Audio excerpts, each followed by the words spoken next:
Hi, this is Anna from Posting a Book. So these are the two books I'm going to talk about today. I'll start with Windrush. Now this book, it is a fantastic book. I truly recommend this book to anyone and everyone who is interested in the history of Black Britain. There is such a rich amount of stories from so many voices that the authors have included in this book that I was so impressed. They really must have done such good research. And it's also about, although I lived in the UK for a while, I actually didn't know this part of the history. I knew that Brixton has a lot of Caribbean folk and there was some history there, but I really had no clue. So Windrush, it's about when the Empire Windrush, which is the name of the ship, arrived carrying people from the Caribbean who came to the UK to make a better life for themselves. Some of them also had fought in the wars alongside the British. So they came to the UK also because they felt a kind of belonging. And at the beginning of the book, there is an introduction which I'll just read, which was about how people, when they first came, how it was for them.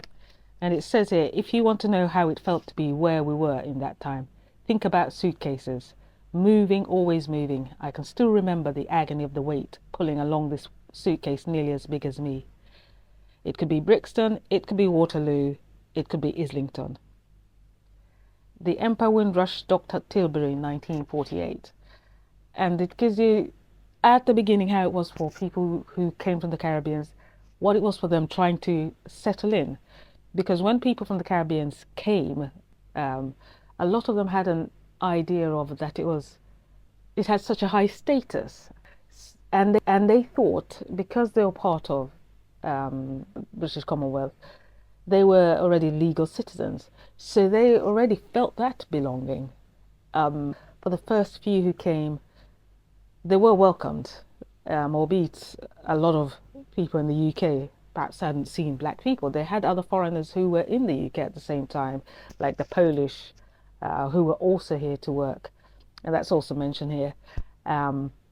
So at the beginning, things were not such a problem, but as you get along through this book, as the stem of people increased, you do find that the feelings of the British people became a bit more negative.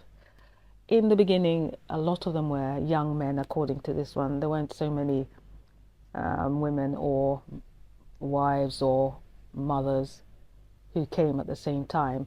For some, they found ways of finding a living. For others, it was also tough.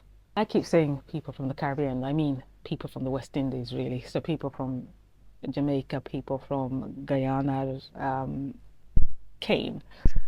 And when they came, it was because at the time the UK also had a shortage of people who needed to work in the transport, manufacturing, healthcare, public services. So people were needed.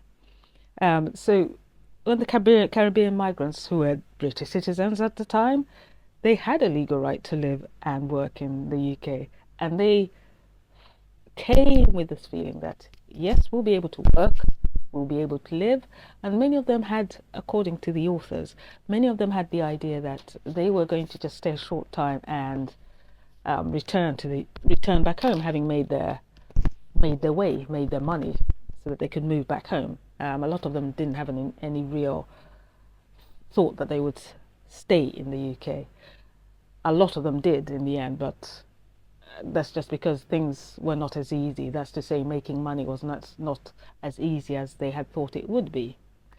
So we see that initially it worked out well, and then they started encountering struggles. For example, they struggled with finding housing.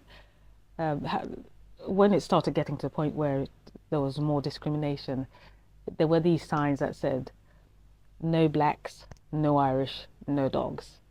So those were the kind of situations they encountered. There was a man who describes how it was living in a certain place. So when he had found board somewhere, but when he got there, he said he said that he didn't quite know how many people there were, but there were a lot of people living in just this place. So they, in this book, they also shows how people were used by the very fact that they had no other option. And they were used not just by British people, they were also used by their fellow Caribbeans who had seen a way to make money out of the situation people were in. So they would rent out rooms to the Caribbean people, because at the time it was very, very difficult. They say a lot of them lived in London. London in those days, there were areas that nowadays are rich areas that were slums. That even the white people who lived there, the British people, they were there just because they couldn't afford anything else. It was just poverty and misery. So what these people who, the Caribbeans who rented out these rooms, they would then rent out just a part of that room to someone. So you could find that in a small area, like a bedroom, one bedroom, there were 4 or 6 people, because you were paying for just your square amount, square by square. And this is what it was for them. Some Caribbean people made money. Now these are crooks, as they say, made money in that way. There was one particular guy, he was called Ratchman, one of these people who rented out his property to West Indians who needed to rent a space. But he used his middlemen to rent out. And if you didn't pay, according to this personal story that's been written in this book, it was the middlemen who actually did Ratchman's dirty work. They would kick you out, or they would get their money somehow. On a positive note, the book also tells stories of a West Indian man who actually managed to make it by selling his own, first buying his own property and then selling property. So real estate, that's to say, who really made it in real estate the legal way.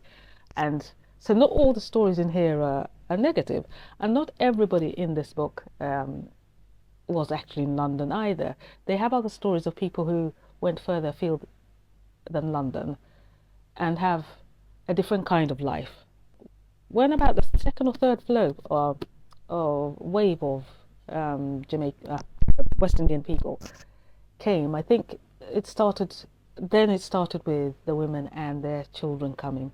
And the problem with that in London was that the children did not quite have the same kind of care that they would necessarily have perhaps had in the Caribbeans, where they had their eyes of their community on them.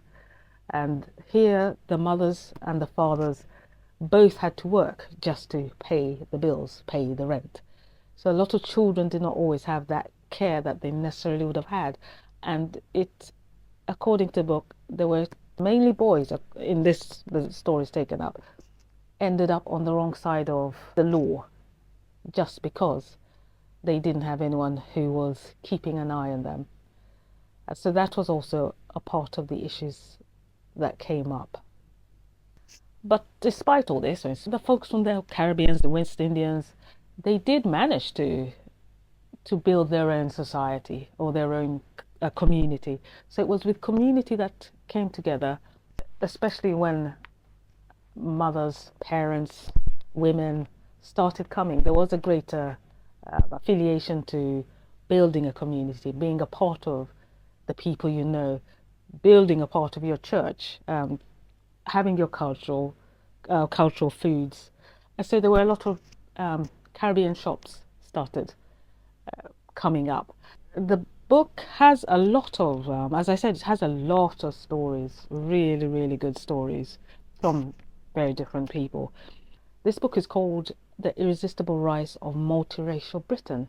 So what the authors want to put forward is to show that the West Indians, in spite of all the hardships that they had, they have actually contributed to making Britain a multiracial, and to adding to the culture.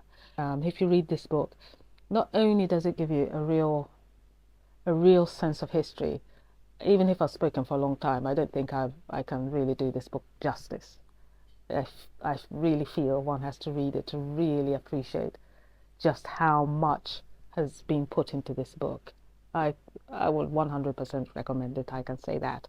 I was not expecting it to be as good as it was, but absolutely 100%. So that is Windrush. Now I will go on to talking about Flying Dragon. I'll just check that that's the proper translation in English. So the book itself, as I was saying, is written by the author Khaled Hosseini, who is an Afghanistan author.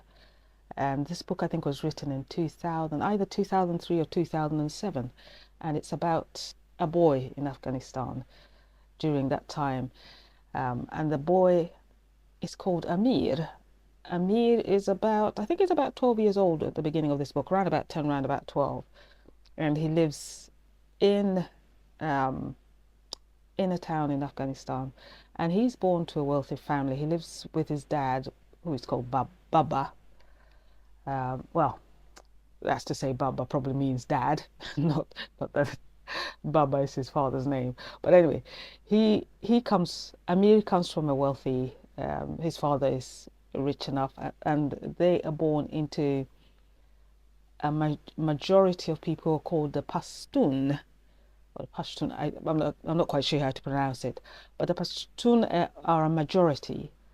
And Amir at the time had a best friend who was called Hassan. And Hassan is born into a minority group called the Hazara, who are an ethnic minority. And this ethnic minority group is often discriminated against.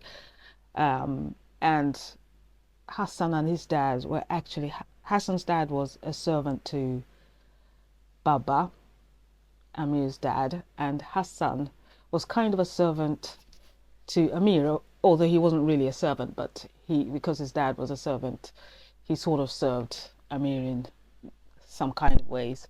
But anyway, they are sort of best friends because Amir doesn't really have any friends other than Hassan, not mentioned in this book anyway.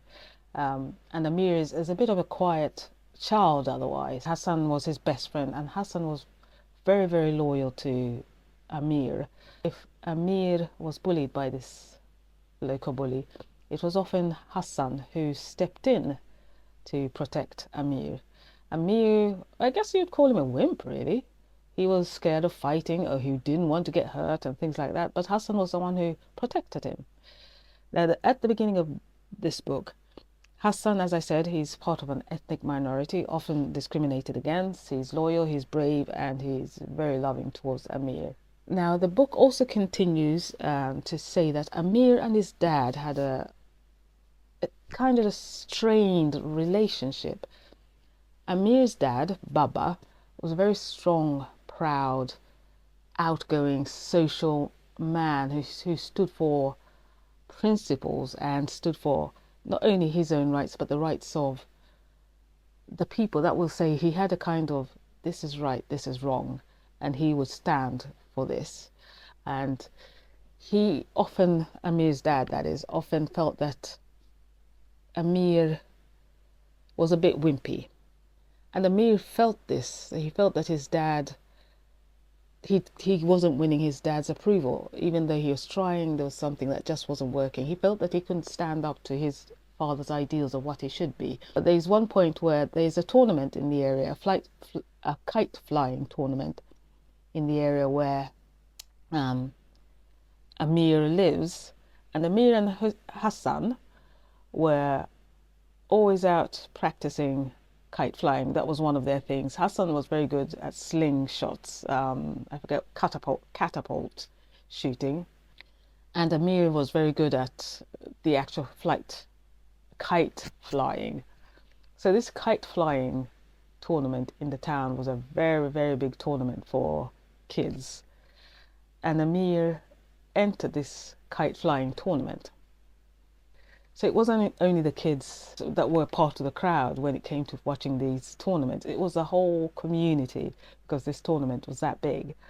And it was also Amir's dad who was there going to watch this kite flying tournament. And Amir saw this as his chance to actually prove to his dad that he was worth something, that if he entered this tournament and he won this tournament, then perhaps he would win his dad's approval. And as it happened, Amir actually did win the tournament. He wants to go and find his dad and show his pride about winning this kite flying tournament.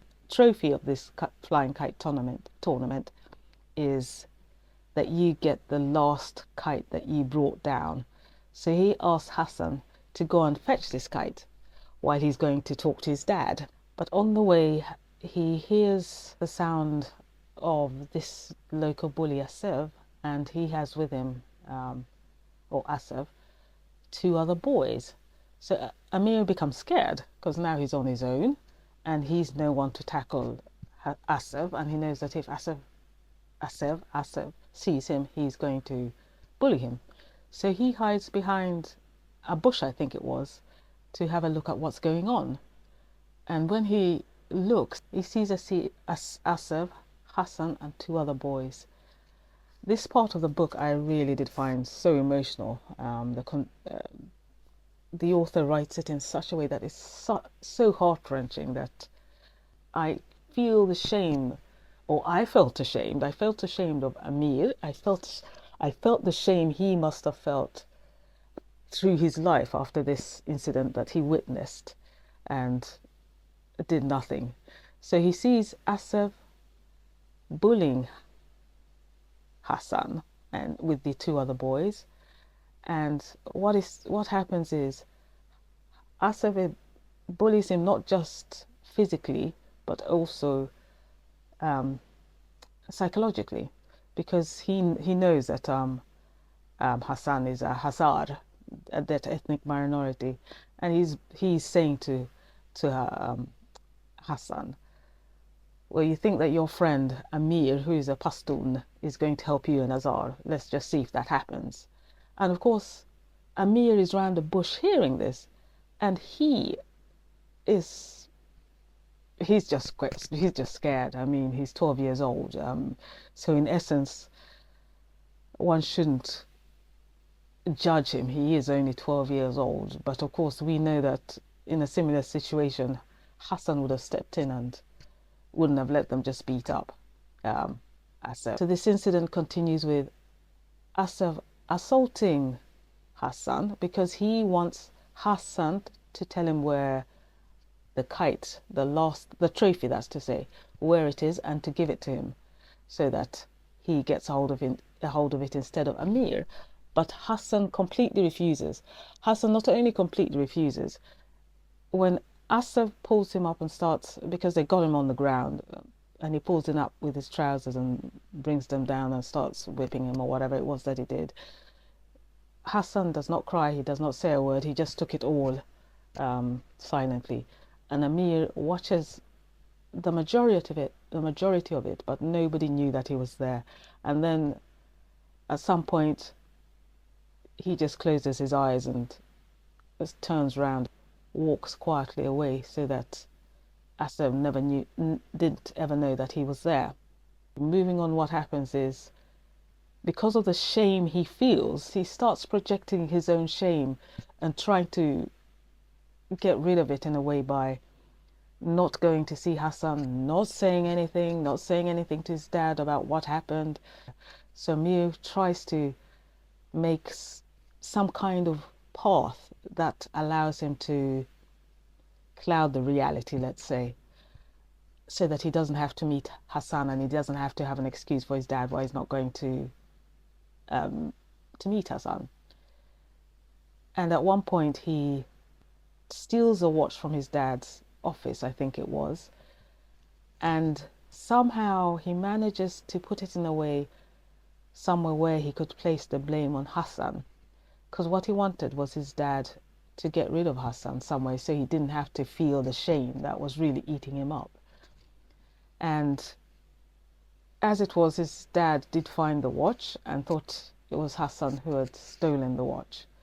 But this led to the case that Hassan and his dad decided that because they were being accused, that they would have to leave the service of Baba. So they didn't know, and they didn't have a clue where they were going. Now, I should mention Amir had wanted to be an author even as a child, and he had already been writing stories as a child, so this was his dream. He thought that books were what brought out his best. So he continues wanting to live this dream. Now, I didn't say Afghanistan was at this point was at war with Russia, and Russians were in the country, and the Russians were destroying the country. Amir and his dad decided that they were going to escape from Afghanistan, and they do escape. And Amir and his dad Baba make it to America. America then gives Amir, at this point he's 20 something, it gives him a chance to actually live the dream that he wanted to live. That's to say, he went to university and he had decided that he wanted to do literature, I think it was, so that he could become an author. Well, if it wasn't literature, to find the path that took him to being an author. And the difference now was, although his dad still had his ideals, he nonetheless, it brought them a bit closer, because his dad didn't have the same kind of community that made him that person who was always at the top, because his dad was someone who, if he was in a group with others, his other friends, he was always kind of the man who, not one of these what are they called, alpha male men, but these people who you knew they stood their ground just by the way they were, kind of thing. By the way they talked, by the way they were, by the way you could see that he was a man of principle, also by his demeanor. So in America, it sort of leveled his dad a bit in Amir's eyes, and they became closer in that sense. So America gives him the chance not only to get closer to his dad, but also to find that dream and to become an author. And America also allows him to find someone he could love. His wife's name was Soraya. I said, so he's married, married Soraya, he lives in America, he's become an author. But he still has this gnawing guilt and shame of what he did, his betrayal to Hassan. So that's simple as it was. And at some point, the things that happen, this book is, from the beginning, it's not a happy book. I mean, no. Absolutely, you could think this book, it could change. It could turn into a happy book. One never knows. If I knew perhaps a bit more of the history of Afghanistan, perhaps I could guess. But they made it to America, so you might think things could change, and he gets married, and you might think things could change. And of course, he's happy that he's an author. But again, the guilt of betraying his best friend is always there, and he never tells anyone about it. That's it. That's part of the thing. Albeit Soraya is very open with him about her life, and she's admitted a lot of things that perhaps she hasn't told anyone else. Amir himself, he also feels that he should be able to tell her, because she has opened up to him so much, but he just cannot, because of all the shame. And at some point, he goes back to Afghanistan, not so much because he wants to see Afghanistan, but because his dad's friend, Rahim, I think he's called, writes to him, and I think he says that he's dying, Rahim. I think Rahim was dying of cancer when he meets him, and Rahim wants to tell him something. One, that Rahim had been living in his dad's house and taking care of it as a carekeeper or gatekeeper, or whatever you call it, a housekeeper. Yeah, not quite a housekeeper, but anyway, caring for the house in that sense. And so he wanted to just let Amir know, one, about the house, but he also wanted him to know a secret that his dad also had, and they had never told Amir. Amir was so angry that no one had ever told him, but of course it was also this guilt that he couldn't let go of what he had done to Hassan. I would say a bit more about the book. but I don't want to give it all away because I have a feeling I tend to spoil books too much by reviewing the whole book rather than letting someone read the book. I would just say this book was very, very good. I read it in Swedish and my Swedish is not the best. It's not the worst, but it's not the best. But still, the emotion that you get out of this book, the feelings and the shame, the betrayal, is all in the book. Good, good, good, good book. I saw there was a film. I don't think I would be able to watch a film because I just think the emotion that I got from the book itself would be too much for me to actually see live. Definitely an author I'm going to read again. Excellent, excellent book in whatever language, either English or Swedish. The ending is, well, I won't spoil the ending either, actually. Let me just leave you to read the book, and I truly do suggest read this book. It not only reminds you of the Afghanistan war, of what damage has been going on in other countries, that sometimes new countries come up with new problems, and you kind of forget that other people are still suffering from ongoing, or even if the wars are not ongoing, from the damage that was done from that time and that is still being done by the people who have been taken over. It's like Amir says, when he went back to Afghanistan and he saw the destruction that had happened since he had lived there, it was like a completely different country. So yeah, this book really, admittedly, it was written in 2007, but reading it, it reminded me of that other countries, other people are suffering around the world. Ethnic minorities in different countries are suffering around the world, and we don't always hear it on our local news or our own news. So I say read this book. I'll definitely give it a thumbs up. Okay, that was these two books. The running, no, it's because this is in Swedish. I have to translate it in English, but it's called The Kite Runner in English by Khaled Hosseini, and Windrush by Trevor Phillips and Mike Phillips. Okay, if you've read any of these books, absolutely comment. I'd love to hear what people thought, those who have read Flying Dragon, and if anyone else has read Windrush, because I think these two books absolutely, they top. They absolutely top. So if anyone has read them, I'd love to know what your thoughts about these two books were. And otherwise, that is it from me. Like and absolutely comment. Love to read them. So till next time, bye bye.